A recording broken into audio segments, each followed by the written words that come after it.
Snacks ഉണ്ടാക്കുന്നതാണ്. അതിനാദ്യം നമ്മൾ തേങ്ങയിലേക്ക് പെരിഞ്ചീരകവും ചെറിയ ഉള്ളിയും പച്ചമുളക് എരിവ് ഇഷ്ടപ്പെടുന്നവർക്ക് പച്ചമുളകും ചേർക്കാം. പിന്നെ ഇതെല്ലാം ചേർത്ത് കുറച്ച് മഞ്ഞൾപ്പൊടി ഇട്ടിട്ട് മിക്സിയിലൊന്ന് ക്രഷ് ചെയ്തെടുക്കുക. അത് പിന്നെ നമ്മൾ അവിയലെല്ലാം ഉണ്ടാക്കുന്ന ആ ഒരു പരിവുണ്ടാവില്ലേ, ആ ലെവലിൽ മാത്രം അതിങ്ങനെ ചതച്ചെടുക്കുക. അതിന് ശേഷം നമ്മൾ പത്തലുണ്ടാക്കുന്ന പൊടിയില്ലേ, ആ പത്തലുണ്ടാക്കുന്ന പൊടിയിലേക്ക് കുറച്ച് ഉപ്പിട്ടിട്ട് ഇളം ചൂടുവെള്ളമാണ് ഞാൻ യൂസ് ചെയ്തത്. അങ്ങനെ അതും ഇട്ടിട്ട് ഈ നേരത്തെ അരച്ച് വെച്ച മിക്സും ചേർത്തിട്ട് നന്നായിട്ട് അത് ചപ്പാത്തിക്കെല്ലാം കുഴക്കൂലേ അതേപോലെ ആക്കിയിട്ട് വെക്കുക. എന്നിട്ട് അത് ഞാൻ പിന്നെ ആക്കുമ്പോൾ പല രൂപത്തിലും പല ഭാവത്തിലല്ലാന്ന് ആക്കിയത്.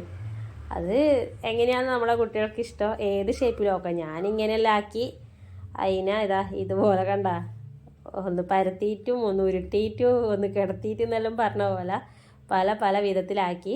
എന്നിട്ട് അതിനെ ആവിയിൽ വേവിച്ചെടുക്കുക. ആവിയിൽ വെന്തതിന് ശേഷം നമ്മൾ മീനെല്ലാം പൊരിക്കൂലേ, അത് പക്ഷെ മഞ്ഞൾപ്പൊടി ഇടണമെന്നില്ല.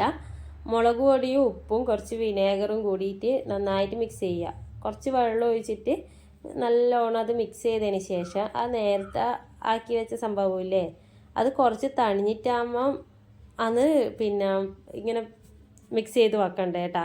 അത് നന്നായിട്ട് മിക്സ് ചെയ്തതിന് ശേഷം മീനെല്ലാം പൊരിച്ചെടുക്കുന്ന പോലെ കുറച്ച് വെളിച്ചെണ്ണയെ വേണ്ടു. അത് ഓൾറെഡി വെന്തതാണല്ലോ. അങ്ങനെ അത് തിരിച്ചും മറിച്ചു വിട്ട്